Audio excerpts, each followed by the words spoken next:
Hi everyone, it's Georgia Rose from Zenkuda, and this video is about the new moon Virgo eclipse entering a new era. So this eclipse comes in Virgo September 21st, which is actually the day I'm recording this on Sunday.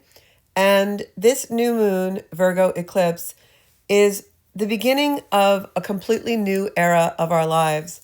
This eclipse portal was opened actually a few days before the full moon eclipse in Pisces, which happened September 7th. So whatever the story that started to initiate for you around that time is now continuing into this September 21st eclipse and will be much more powerful and much more amplified. So let's look at the aspects for this new moon in Virgo eclipse on September 21st. So I practice something called evolutionary astrology. I use a whole house method. So if you look at this chart, you can see that we have the moon and the sun together in the sign of Virgo. The last time we had the eclipse on September 7th, the moon and the sun were over here in the chart in the opposite house of the zodiac in Pisces. So the Pisces-Virgo axis is still very much in play, and that's why it's a continuation of the energy that we had on September 7th, and that has been amplifying all month long. And it's about to get even more powerful. So the sun and the moon are together. That's why it's a new moon. During a full moon, they're opposite in the chart. So we have the moon and the sun at 29 degrees of Virgo. Now this degree here in Virgo, 29 degrees, is very, very significant because each sign and house of the zodiac that we look at, the houses in the zodiac are these individual sections, almost looking like if you were cutting up a pie or a pizza pie. Each one of these houses has 30 degrees to them. So at the 29th degree, the sun and the moon are in the final degrees of Virgo. That's why it's a culmination, because it's the energy of Virgo, whatever story that is for you, becoming more and more amplified so that we can change the story. It's the ending of a story. And that's why I say this particular eclipse is really bringing in a new era of life for us all. So let's dive deeper into that. So this eclipse is also accompanied by this little thing here that looks like a hook, which is known as the South Node. That's why it's a South Node eclipse. Now, South Node eclipses bring up the past. We're not just thinking about a memory that happened yesterday or something coming into our mind from our childhood. This is very deep memory fields that can be even from past lives and things that we're bringing in from past karma. This eclipse is extremely karmic for that reason. Now also look at the chart very closely and look at the degrees of many of the planets. Mars is in the final degree, 29 degree, also of Libra, headed into Scorpio. Mars will be in the first degrees of Scorpio just hours after this eclipse today. But right now, it's also culminating whatever the Mars story in Libra was for you over the last several weeks. We also have Pluto in Aquarius at the first degree of Aquarius. It's just starting new energy. Mars and Pluto are in a square, which is a powerful tension in the chart. So when I put together everything that I just talked about, what does that mean? It means that we have the sun and the moon ending, culminating, bringing into heightened awareness the story that was our Virgo story, our origin story. Oftentimes the Virgo story is about where we have been suppressed through criticism or through judgment, and what we've held back about. What haven't we said? What has held us back from our own truth because we've been conditioned to diminish ourselves? We don't speak our truth. We don't act our truth because of cultural differences or influences from people who are important to us, parental people, people in authority, governments, cultural figures. They suppress us in some way from really living our own soul's truth. And that's why this particular eclipse is so powerful, because it's really asking us to step into our purpose, to step into what our soul has been speaking to us all along and what we keep squashing down. We also have Saturn at the final degrees of Pisces, And we have Uranus going into the first degrees of Gemini, but it's retroactive, so it's going to go back to the final degrees of Taurus. So with all these planets in the final degrees of signs, it is a culmination of a tremendous amount of energy. And I'm going to dive deeper into that in a minute. But first I want to just talk a little bit more about this Pluto-Mars square, because this energy is really driving this eclipse quite a bit. Pluto at the first degrees of Aquarius is asking us to step into what makes us unique and embrace it. Those things that maybe you were criticized for all your life. Maybe you were told you were too loud or not pretty enough or didn't have the talent you thought you did, or no, you can't possibly pursue that career because you need to do this. Whatever it could be. It could be that you always wanted to be a fisherman and you never got the chance to hold a rod in your hand. Whatever your soul is asking you to do, compelling you to do, Pluto in Aquarius is speaking to us about stepping into that, and not only doing it with assertion, which is Mars, but doing it and embracing it, loving our individual uniqueness, and finally not silencing ourselves, censoring ourselves, diminishing ourselves in order to fit in or be part of something that persecutes us for not fitting into it. So now this energy becomes really heightened in this eclipse, but we've also got this Virgo story that's really, really coming to a head. We're starting to have come into our awareness the places in our life where those things happened, where we didn't say and speak up, where we didn't act what we really wanted to. And we can no longer hold it back. This eclipse point, this last degree of Virgo and the origin and the Virgo story, the story that has been so influential and defined our life and made us not step into our purpose, is going to become so heightened that it's a release point. We now are ready to release all of those things and come into a completely new story. We finally say what we always wanted to say. We start doing what we always wanted to do. It starts really coming to the surface. It's not a question anymore of, I'm not sure what my purpose is. Now it's coming into the forefront. We just need the bravery to step into it and not be afraid, not hear those voices which told us we weren't good enough, we weren't capable, or it wasn't right for us. Now we're ready to step into assertion and action, even if it doesn't feel completely right and we still have fear. We're going to move forward. This is about faith.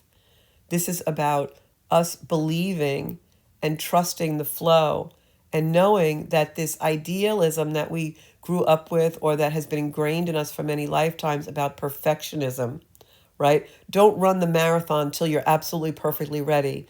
Don't take on that goal until everything is completely perfectly aligned. That is bullshit. We have to walk into something and adjust and create simultaneously, knowing we are in the flow of divine power, and we will be able to succeed as long as we trust that. Very different story than the story that most of us have been telling ourselves our whole life. Hold on, wait, you're not ready, right? That's been our story. But now the story comes in and says, no, trust divine flow. Nothing has to be perfect in order for you to find joy and expand love in your life. You just have to trust that maybe it's perfectly imperfect and enjoy those moments. And that's going to be a huge release for all of us and a freedom that comes in. And the reason we're feeling this freedom is because this planet Uranus here, which is the great awakener, the great change, shocking changer. This is now in the first degree of Gemini, where it's been since July. It's going to head back to Taurus and go into the final degrees. Again, endings and culminations. Anytime you see a planet in the final degrees, it's going to allow us all of the last 7 years of change and shock and awe that's happened globally, collectively, and also in our personal lives.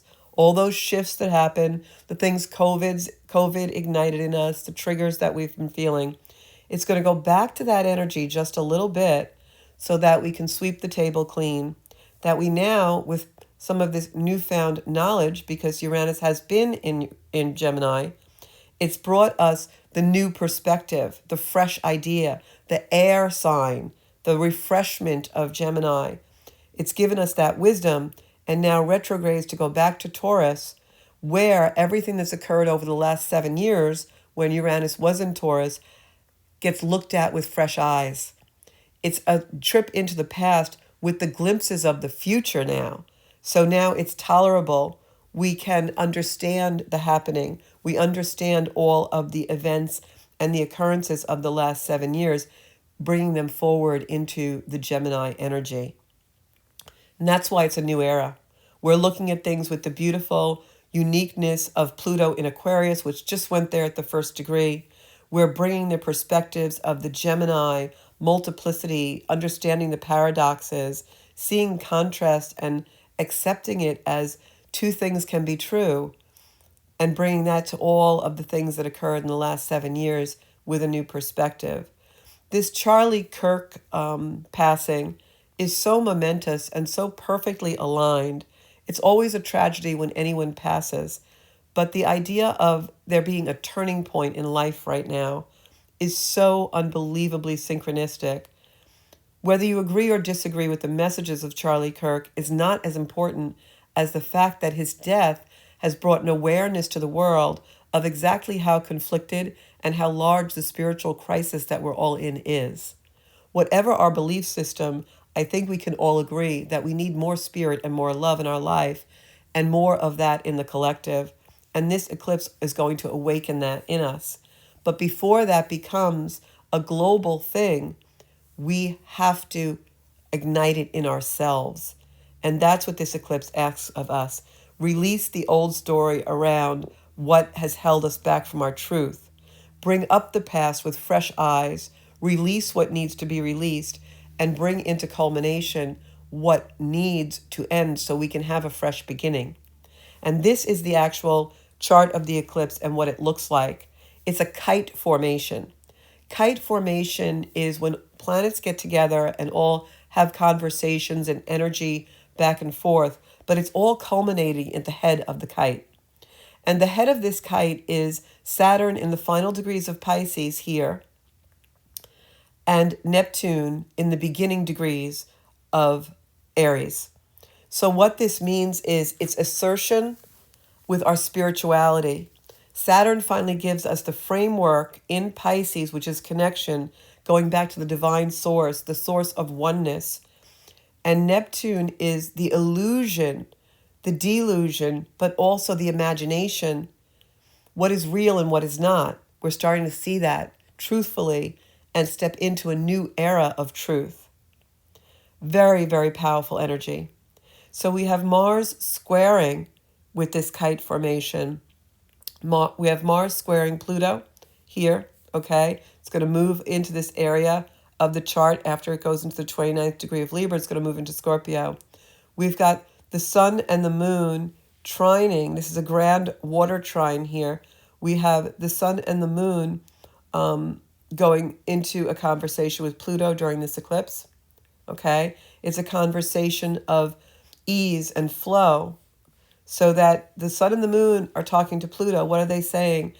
The sun, our soul light, our vital life force, and the moon, our identity, are talking to the planet of transformation. You can't get any deeper than that.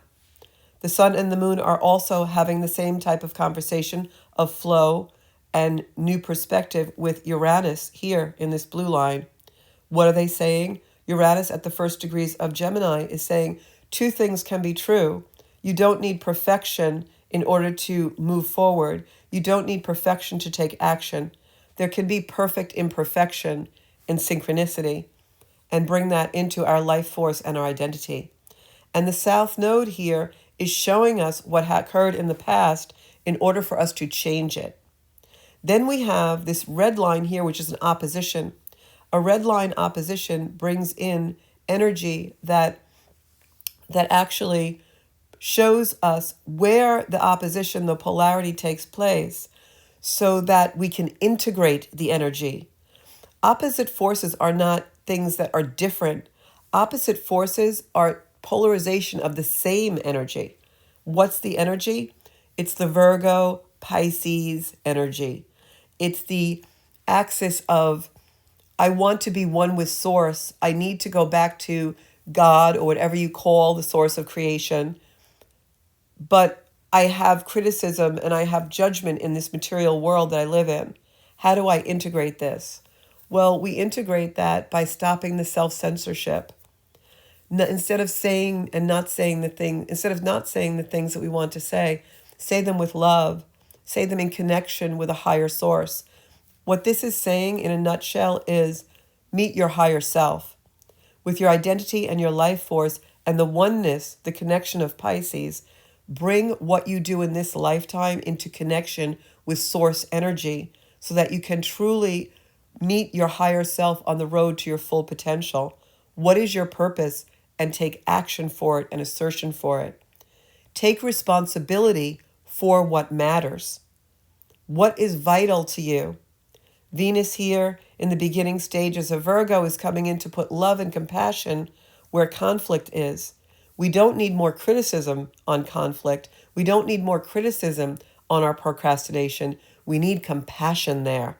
And that is what this axis is about, bringing the love and compassion to the judgment and the erosion of our spirituality and coming into oneness, where now we're no longer diminished, but we're expanding love in our life. And then finally, we have Saturn opposite the moon, which is the energy that we're talking about here. And Saturn is giving us that framework to put all these things into action. Mars is also going to be in opposition to the planet Chiron. Chiron, in going into the final degrees of Aries, is been there for several years, and it's been showing us how to take action in order to heal our wounds. And again, bring in that flow of, I don't need things to be perfect. I need to accept things the way they are and go into an adjustment that brings me into my full potential. Beautiful, beautiful energy, intense energy. Is it easy energy? Absolutely not. This is a new era. It's new energy that we're all stepping into. And it's also a very responsible energy that takes a lot of really hard work. This is a call to our sincere empowerment through authenticity. It creates a place where we need to go into quiet dedication and then think about the actions we want to take. What needs our effort right now? What is mattering most in our future, and where do we want it to be? You know, Mars opposite Chiron, it unravels the idea that we have to get things right in order to do them. It brings us into the action of stepping into it, put one foot in front of the other, be the best we can be in every moment. That is the perfection of life that we strive for. Just be your best.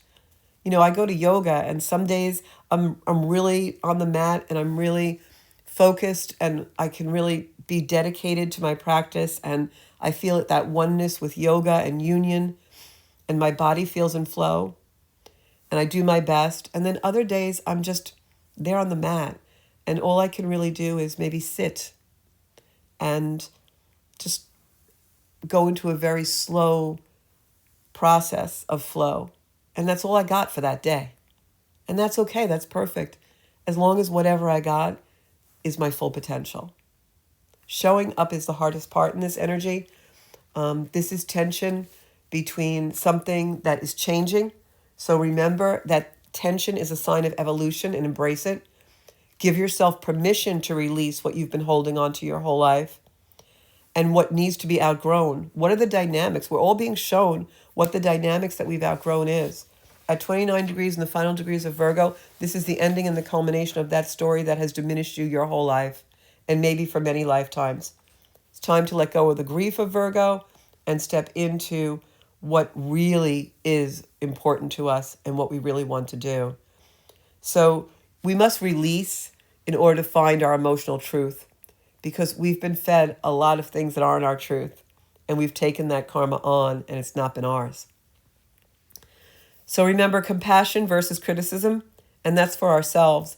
When we find ourselves maybe feeling less than or feeling diminished because maybe the person next to us is doing what we think is a better job, give yourself compassion that you're doing your personal best. Give yourself compassion for the things that have occurred in your life that have been traumatic, and allow yourself to release them without criticism, but with compassion. And put compassion on the conflicts that you have every day in your life. Take responsibility for our own course of actions. Stop waiting for perfection to pull the trigger on things. Stop waiting for perfection to step into what you really want to do and what deeply matters to you. And release those belief systems that keep us weak and disempowered. This is an energy of empowerment. When you have the sun and the moon speaking to the planet of transformation, that is huge. Neptune and Saturn are coming in to dispel any illusions that we may have had about our own self-worth, and now is opening us up into the oneness of seeing our self-worth in the eyes through Creator, that Pisces oneness energy of God always sees us as beautifully perfect and miraculous. So I am Georgia Rose. If you'd like to dive deeper into your astrological chart, I also use the divination of tarot in my readings. Then you can book a reading at Zencuda.com. Just go into book a reading and it'll give you the appointment time. You can pay online and you're done. You can also find me on Zencuda Soul Space on Facebook, Zencuda Official on Instagram. And please do subscribe to my channel if you like this video. Share it with everybody you know. We want to get our viewership up. And if you like this video, please subscribe. When I do my readings, I actually give you a video of the reading afterwards so that you always have it to refer to time and time again. Thank you so much for listening. And you can also catch me on the Soul Space podcast Monday nights at 7 p.m. on Strong Island Television on YouTube. And all replays will be on my YouTube channel and on every podcast platform imaginable, including Amazon Alexa, Apple, and Spotify. Thanks so much. See you next time.